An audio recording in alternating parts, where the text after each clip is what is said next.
नमस्कार दोस्तों, मैं अभिषेक कुमार, आपका स्वागत है हमारे YouTube मंच पर।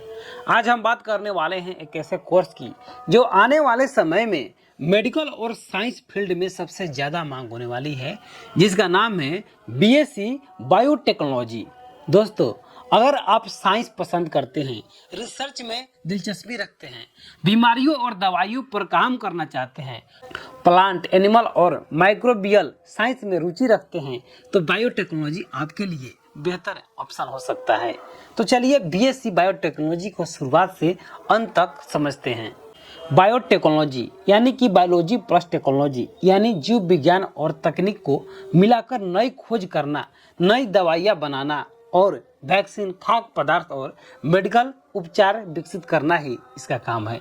बीएससी बायोटेक्नोलॉजी एक 3 साल का ग्रेजुएशन कोर्स है, जिसमें DNA, genetics, cell biology, laboratory research, medicine and agriculture सब शामिल होता है। अब बात करते हैं बीएससी बायोटेक्नोलॉजी कोर्स करने के लिए क्वालिफिकेशन क्या होनी चाहिए। तो दोस्तों, सबसे पहले तो 12वीं पास होना जरूरी है, वो भी पीसीबी या पीसीएम में। यदि बायोलॉजी मैथ के साथ साइंस है तो बहुत ही अच्छा है। कम से कम 50% मार्क्स से करने के बाद में आप इस कोर्स के लिए एलिजिबल हो सकते हैं। कुछ कॉलेज में प्रवेश परीक्षा भी दिए जाते हैं, तो इस पर आपको ध्यान देना होगा। अब बात करते हैं एज लिमिट की। तो दोस्तों, बीएससी बायोटेक्नोलॉजी के लिए कोई खास उम्र सीमा नहीं है, लेकिन ज़्यादातर स्टूडेंट कॉलेज के हिसाब से 17 से 25 वर्ष तक छात्रों को प्रवेश मिल जाता है और उन्हें कर भी लेना चाहिए, ताकि आगे का कार्य आसानी से हो सके या कोई कोर्स करना हो उसमें किसी भी तरह के समस्याएं ना हो सके। आपको तो ये बात बताया ही नहीं कि यह कितने साल में पूरा होता है। तो दोस्तों, यह 3 साल का कोर्स है। इसमें 6 सेमेस्टर होते हैं, यानी कि कोर्स वाइज आपको फीस देना होता है, जो कि सरकारी कॉलेज में 15,000 से 50,000 प्रति वर्ष देना होता है। वहीं प्राइवेट कॉलेज में 60,000 से 1,80,000 में काम हो जाता है।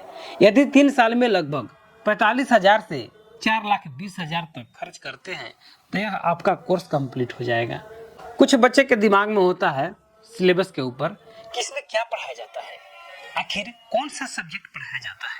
तो दोस्तों, सेल बायोलॉजी आपको पढ़ाया जाता है, डीएनए जेनेटिक्स के बारे में पढ़ाया जाता है, इसके अलावा माइक्रोबायोलॉजी के बारे में पढ़ाया जाता है। इसके अलावा जो भी छात्र इस कोर्स में एडमिशन लेते हैं, तो वे जानना चाहते हैं कि जॉब कहाँ मिलेगी, कोर्स तो कर लेते हैं। तो दोस्तों, बायोटेक्नोलॉजी की डिमांड तेज़ी से बढ़ रही है। जॉब के बड़े सेक्टर खुल रहे हैं, जैसा कि हॉस्पिटल में, डायग्नोस्टिक लैब में आप जा सकते हैं, रिसर्च इंस्टीट्यूट में जा सकते हैं, एग्रीकल्चर के क्षेत्र में जा सकते हैं, फूड इंडस्ट्री में जा सकते हैं, इसके अलावा हर्बल आयुर्वेदिक में जा सकते हैं। जहाँ पर मैन्युफैक्चरिंग कंपनियाँ हैं, वहाँ पर आप जॉब प्राप्त कर सकते हैं। लेकिन जॉब के रोल में लैब टेक्नीशियन के रूप में काम कर सकते हैं, क्वालिटी कंट्रोल एनालिसिस होता है, उसके लिए आप काम कर सकते हैं। अन्य बहुत सारे पद हैं, रिसर्च असिस्टेंट, उसके लिए भी आप काम कर सकते हैं। बायोटेक प्रोडक्ट एनालिसिस के रूप में काम कर सकते हैं। इसके अलावा आपको फूड डेयरी टेक्नोलॉजिस्ट के बारे में नाम सुना होगा, इसके लिए भी जॉब निकलती हैं, तो आप फॉर्म भर सकते हैं। तो दोस्तों, हर छात्रों के मन में होता है कि कमाई कितनी होगी, क्योंकि यह जीवन के सबसे महत्वपूर्ण हिस्सा होता है।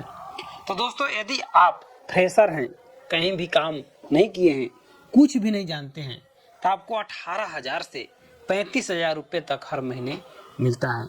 वहीं आपके पास 2 से 3 साल का अनुभव हो जाता है तो 35,000 से 60-70,000 तक दिए जाते हैं। इसके बाद आप रिसर्च करने लगते हैं, आप और आगे जाते हैं, तो आपको 60,000 से 1.5 लाख रुपये आसानी से मिल जाता है। विदेशी कंपनियां जो होती है 2 से 4 लाख महीना देती है, जहां पर आप अपना कमाई का साधन बना सकते हैं। यही नहीं, यदि आप आगे पढ़ना चाहते हैं तो बहुत सारे कोर्स हैं, जैसे कि एमएससी बायोटेक्नोलॉजी कर सकते हैं, एमटेक बायोटेक्नोलॉजी कर सकते हैं, एमबीए कर सकते हैं। इसके अलावा आप बहुत सारे कोर्स हैं जो कि आप पीएचडी जैसे कोर्स कर सकते हैं। यदि आप उच्च लेवल का कोर्स कर लेते हैं तो आपका करियर बहुत ही अच्छा बन सकता है। तो दोस्तों, ये थी बीएससी बायोटेक्नोलॉजी से जुड़ी पूरी जानकारी। Qualification, age limit, fees, salary और जॉब कहाँ मिलेगा। अगर वीडियो अच्छा लगे तो लाइक शेयर जरूर करें। धन्यवाद।